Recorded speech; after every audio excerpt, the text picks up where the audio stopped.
Hello everyone, welcome to the P1 program. This lecture is called P108.5. Okay, so in this lecture I'm going to give you an idea about the drag force, right? So drag force and viscous force. So what is drag and viscous force? The most of the universities, they handle these things very subtle, right? So they don't explain too much detail, and they don't evaluate much detail, but we are going to look at the actual physical effects of drag force and frictional force, air drag or viscous force. So let's get to understand what is a drag force. So if you're throwing a ball, if you're a person, you see, like this, right? So if you're a person like this and you are going to throw the ball, a ball in your hand, and you're going to throw it like this, right? If it was absolute what vacuum, there was no air, then there is no friction from the air, right? So basically what that indicates is that the angle of your throw will be the same as the angle of this angle. So we have did this similar problems in projectile motion in the earlier part of the lecture. So this angle will be the same. So if there is a friction or air drag, that means that this ball is not going to reach the same point, right?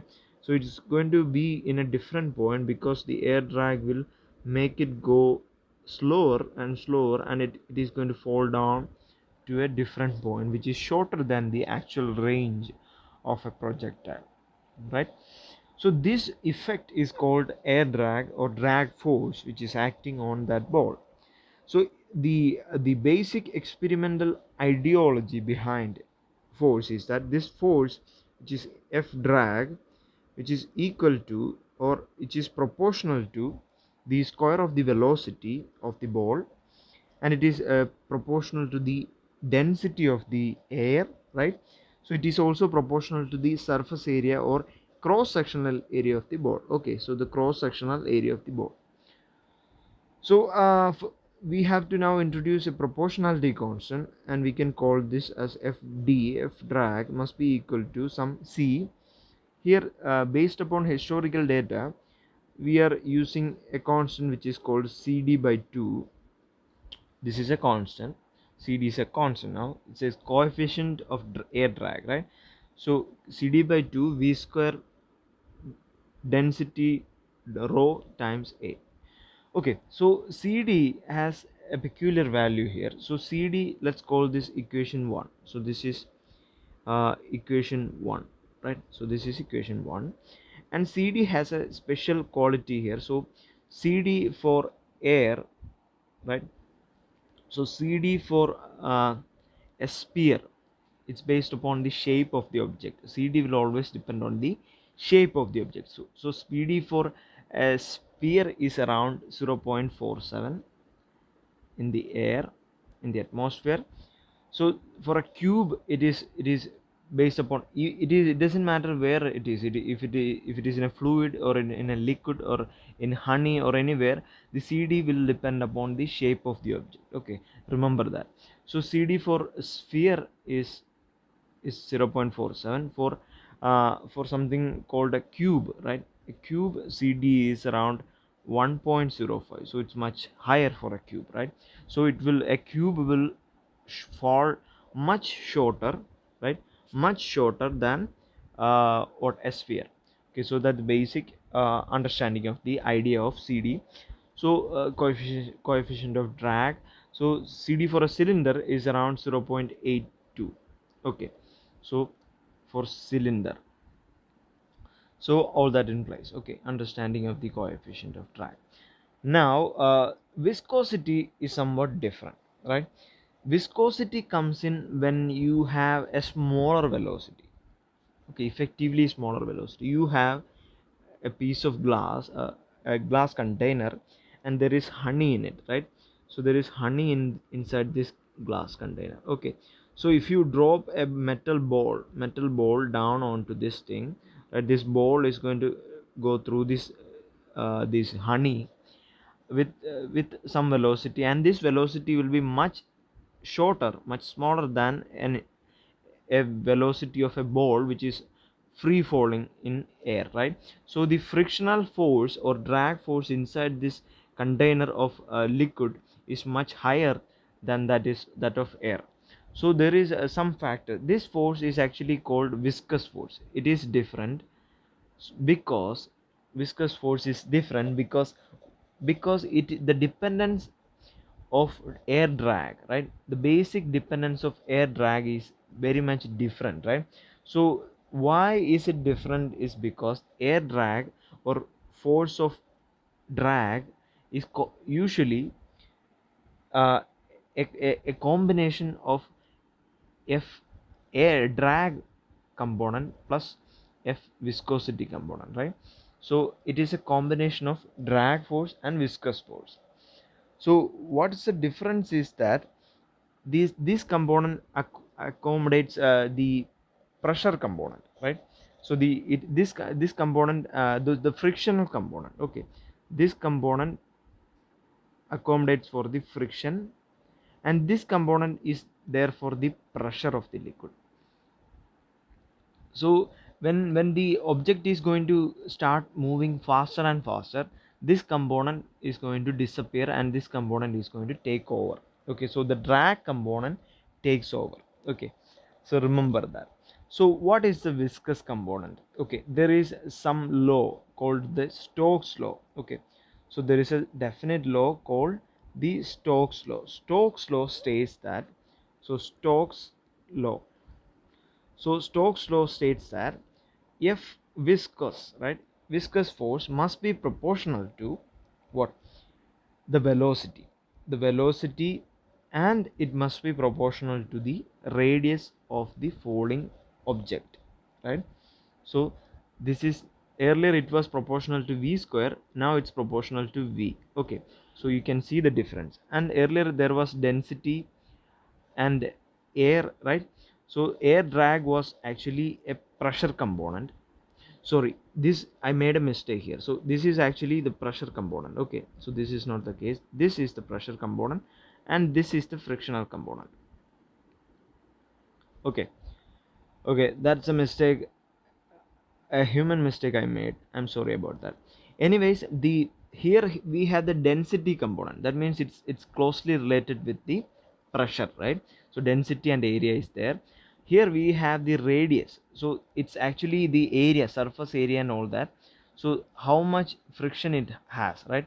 Viscosity is the friction that is appearing on a body that is moving under the influence of any force inside a liquid. Okay, so this force, so we have to introduce a constant here, right? So Fv must be equal to, for historical purposes, right, historically and based on measurement, we have something called the 6 pi eta. Okay, 6 pi eta, which is the constant here. Okay, so forgive me for that, there is no way around it. So eta is the value which is under. So why is it looks like 6 pi eta? Because we have measured eta for in earlier times, eta was measured and eta was data based, right? So the data of different materials, the different values of eta is actually measured, so that's why the 6 pi eta comes in. Okay, so making sense for that constant. So that's the viscous force, right? So let's write down what the two equations are. So F must be equal to total force, drag force must be equal to F drag plus F viscous. So F drag is actually equal to what? CD by 2, okay, V square density times A, right? Density times A, and the viscous force, which is equal to 6 pi eta, which is a constant here, and is proportional to V and R. Okay, so that's the equation which you must remember. Okay, so let's call this equation 1, and it has two equations. Let's call it equation 1 and 2. Okay, two equations, F viscous and F drag. So we have actually explained the foundation here. Now what I'm going to do is that I'm going to understand what happens when you actually throw something inside a liquid. Okay, so that's what I'm going to understand. Now this has a v square term and this has a v term, remember that. Okay, now let's look at a body, an actual body falling, right? Falling into a liquid. So there is an actual body falling inside a beaker, and it is going to fall down, right? Fall down, and it is going to dip into the beaker, right? Of water or any viscous fluid inside. So what happens to its velocity, right? I need to understand what happens to its velocity. So I have these theorems here, two theorems, not theorems, but two equations here. So how does it help me, to find out the velocity, right? Velocity of this particle at real time, right? How can I find it out? Let's find it out. So let's write down the equation of force here. So F drag, if it is for, okay, let's assume that it is moving at a higher velocity, so there is no, the viscous term vanishes, so Fv vanishes, Fv is equal to 0. Okay, let's assume that. Now there is only the what, drag force here. Okay, so if that's the case, then we can say Fd must be equal to Cd by 2 times V square rho A, right? It's the same equation. Now I can, using equivalence principle, I can say F force must be equal to Ma must be equal to Cd by 2 V square rho A. Now what I can do is that I can write it down like that: m times dv by dt, right? A is dv by dt times Cd by 2 V square rho A. Okay, so now what I can do is that I can separate the variables here, and I can separate the variables, and let's simplify this. Okay, let's do some simplification. I don't need to always write all this this whole thing. Okay, so I'm going to call down Cd by 2 rho A. These are the constants here, right? So V is not a constant, the V square is not a constant, the all other things are constant. So I'm going to call this as what, I'm going to call this as a big constant C. Okay, some big constant C. So I'm going to simplify this equation. So m dv by dt, so maybe let's call this whole thing a constant. Okay, m times dv by dt, let's call that thing as well. Okay, so let's mass is also a constant, so m divided by m as well. Okay, so it's much more easier now. Okay, so dv by dt,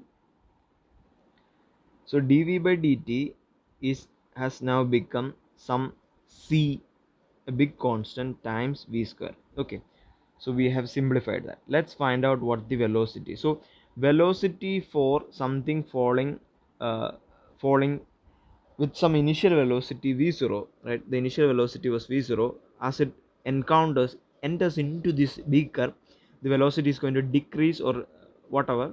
So if it is going to decrease, the velocity will become the final velocity v, right? At time t0, t is equal to 0 to some time t. So let's do separate these variables. So dv by v square must be equal to c times dt, right? So now what I can do is that I can integrate both sides under the limit v is from v0 to v final velocity, and c is from t is from 0 to t, right? I can integrate that. Okay, these are simple steps. Now if I do that, what I'll get is 1 by v square is minus 1 by v, right? So it's minus 1 by v, integral of that in the limits v0 to v must be equal to, okay, must be equal to what, minus uh, minus some c times, is equal to some what, c times t, right? So c times t minus c times t from 0 to t. So what you get is what, 1 by is equal to minus 1 by v minus 1 by v0, right? So when you substitute those values here, must be equal to some ct. So you get, if you simplify, you can take the v0 to the other side, and you get v, okay, you can take the reciprocal, and you get v must be equal to some v0 by 1 plus some v0 what, ct, right? So you get that. Okay, so let's call this is the velocity here. Okay, this is the velocity actually found out. Now you can see the v0 is a constant, and v0c is a constant. Okay, v0 is a constant and v0c is a constant, right? So this has a form of some equation 1 by 1 plus, okay, 1 plus what, t, right? It has an equation 1 by 1 plus t, the form 1 by 1 plus t. So how does it look like? So v is equal to 1 by 1 plus t. 1 by 1 plus t looks like something like, let's plot that. Okay, so it looks like what, this, okay, this, okay. So that's how it looks like. Okay, 1 by 1 plus t, v and t, v is equal to 1 by 1 plus t. So that's how it looks like. That means it's going to decrease, right? It's going to decrease as t gets bigger and bigger. It's going to decrease, and it's going to reach, and it will be an asymptote, right? So it will actually gradually become a stable value, smaller and smaller, whatever that fixed value is. Okay, let's call that some basic value. So it's going to gradually decrease. That's what going to happen. So understanding the result, you can see that this, when you drop something here, even if it is faster, right, very fast, so the v square term is actually there, actually interacting with the whole thing. So it enters into this fluid, and it's going to go start become slower and slower and slower, and then finally stops. Okay, so at an infinite time, right, at an infinite time it is going to finally stop. So that's what's going to happen. So it's actually very much okay with our logic, right? So it has no violation with our logic, so it's theoretically correct. Okay, now what I'm going to do is that I'm going to evaluate what the velocity is for the viscous force. Okay, let's do the viscous force. So so if you, okay, let's have a material, a jar, and which is filled with honey. Okay, a jar filled with honey, and I'm going to drop a small ball. Okay, small ball into this. Okay, okay. So have some radius here. Okay, with some velocity v. Okay, so I'm going to drop it like that. So I can write down the viscous force, the fv must be equal to 6 pi eta, right, times vr. These are constants here. 6 pi eta is a constant. Viscous velocity is here, and the radius of that ball is here. Okay, so that's the situation. So if I do that, then I can write down that the, here the ball is under the experience of gravitational force, right, and the viscous force is acting the opposite direction. Fv is acting the opposite direction. So you can write down that the total force here, which is F gravitation minus F viscous, must be equal to, using the equivalence principle, some ma, right? So that's basic. So now we can say gravitational force is mg must be equal to, or sorry, minus 6 pi eta vr must be equal to some m times dv by dt, right? So I just substituted those gravitational force. The mass m is the mass of the ball. Now I can do, what I can do is that I can rearrange this thing. Okay, maybe before that I'm going to call 6 pi. Okay, let's divide this whole thing by m. So you get g must be equal to some 6 pi, sorry, g minus, I'm sorry about that, eta v by m, sorry, eta r by m v. Okay, v is a variable here, so m times dv by dt, and I'm going to call this thing g minus 6 pi eta r by m, right? I divided m also here, so this also cancels. So 6 pi eta r by m is, can be called as some constant c. I want to avoid that constant right now for the calculation. So this must be equal to dv by dt. I just did a simple thing, right? So it's easily imaginable. Now what I'm going to do is that, so now what I'm going to do is that I'm going to rearrange this just as we did last time, rearrange this thing, and find out, separate these variables. So you get dv, right? So you get dv by g minus cv must be equal to dt, right? Okay, so you get that. And now what you can do is that you can integrate with the limit, integrate over the limit. So integral what, v is equal to 0 to some v of t, right? And on this left side you can integrate 0, t is equal to 0 to some t, final t. Okay, you can do that. Now that result will be, what will be that? So it will be on this side. I'm going to do something fishy here. Okay, so you have to be careful here. I'm going to do something because I want the result in some good form, some beautiful form. So that's why I'm going to do something very very creepy here. Okay, I'm sorry about this. So what I'm going to do is that I'm going to divide the denominator. Okay, divide the denominator with what, c, and then multiply with the minus sign. That's all I'm going to do. So I'm going to divide the denominator with c. So I get integral, I'm going to write it down as easy as possible. So v of t times dv by, I'm going to divide it by what, divided by c. So and I multiply it with a minus sign. Okay, so you get what, v minus g by c. Okay, okay, I did that. Okay, and on the right side what you get is the, when you when you divide it with c, now on the right side you get what, minus integral t0 to t dt with a c, right? I just multiplied with the c, which I have taken as in the denominator, which I have taken in the denominator, I multiplied in the right side. So now I got dt. Okay, so that's what I'm going to do. Now what I'm going to do is that with a minus sign, I also multiplied with a minus sign. So I hope it is clear. I think I made it clear. Okay, I did it right. Now what I'm going to do is that, so I'm going to solve this equation right now. So I just wanted it to be in a nice form, that's why.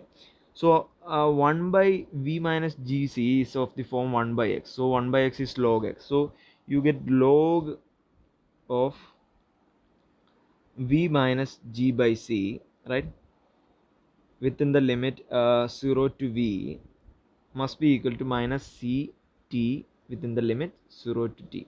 Okay, so it's very simple. It's very simple as it is right now.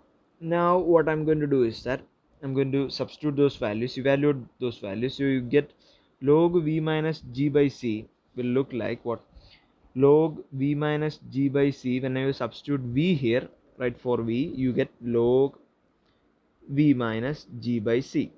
When you substitute 0 here, right, you get minus log minus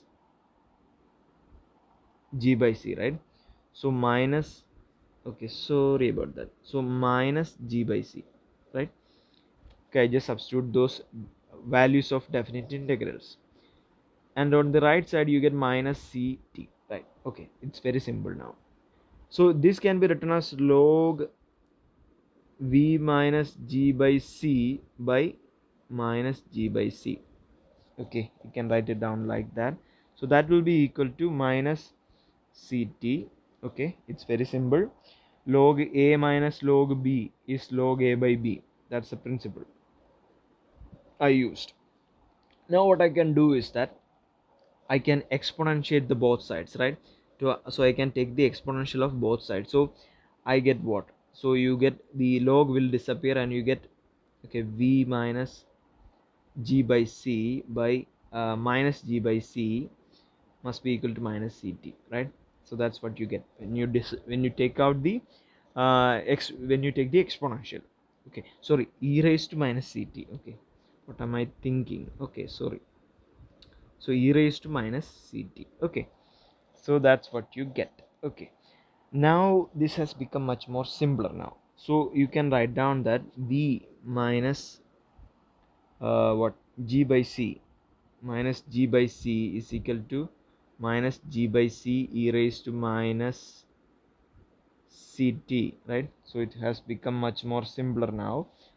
And what you can do now is that we can take the minus g by c out the right side. So you get v is equal to, and also the if you look into this you can see it is what, g by c can be taken outside and you get 1 minus e raised to minus ct, right?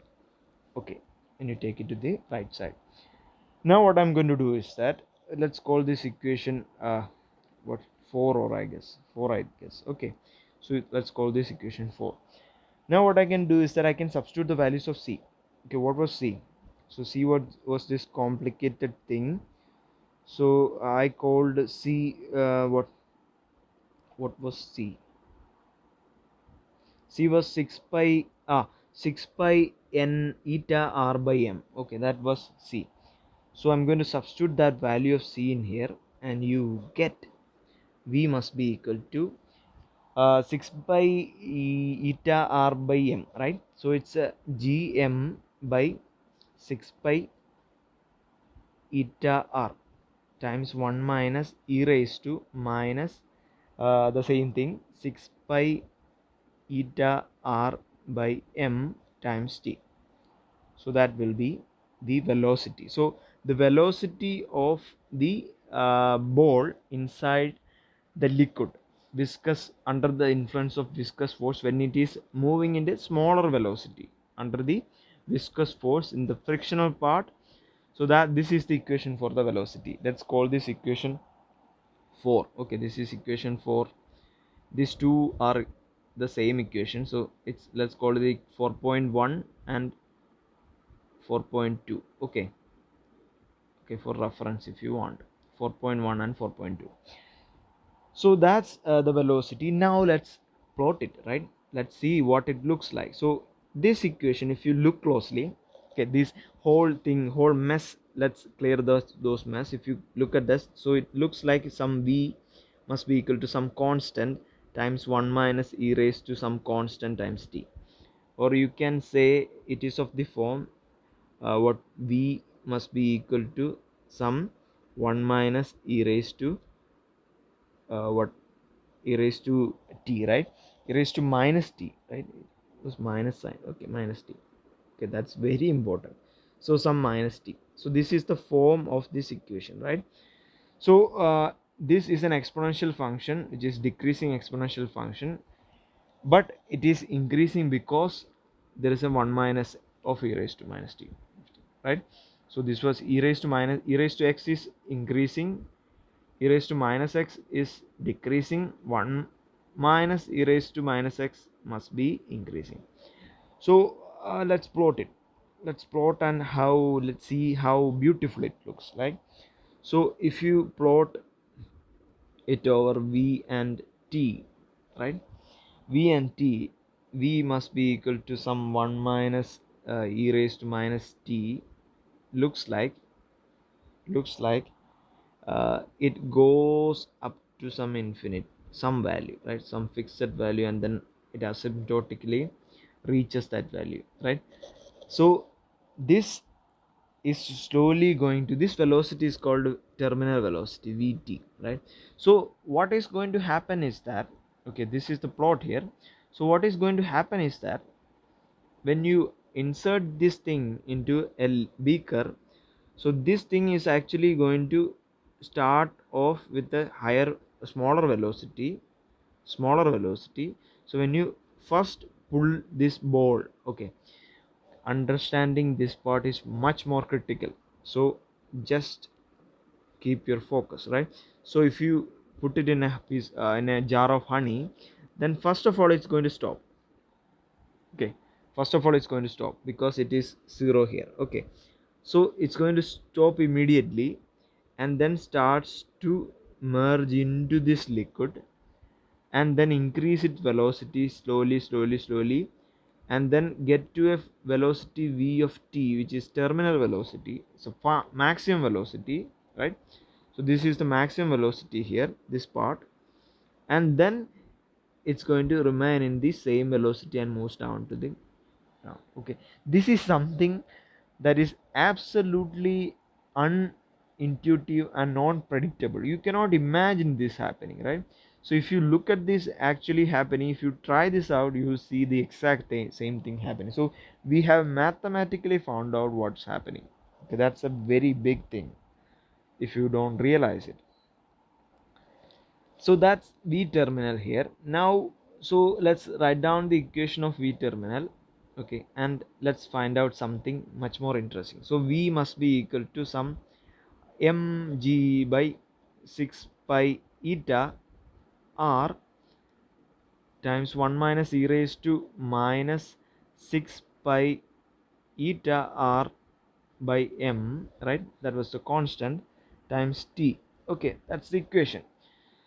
So what happens the after so how can you find out the terminal velocity? That's the important factor here. So we know that it reaches some maximum value, right? So the terminal velocity will be reached. So what happens, what is the terminal velocity? How can you find out that? So if you look closely, you see that this plot is going up and up and up and up, right? So as time goes on, right, time goes on and on, you will see that the velocity will be reaching this value, right? So the velocity will actually be reaching this value and asymptotically reaching to this value as time goes up on and on. So time as goes to infinity, so it must be at velocity vt, right?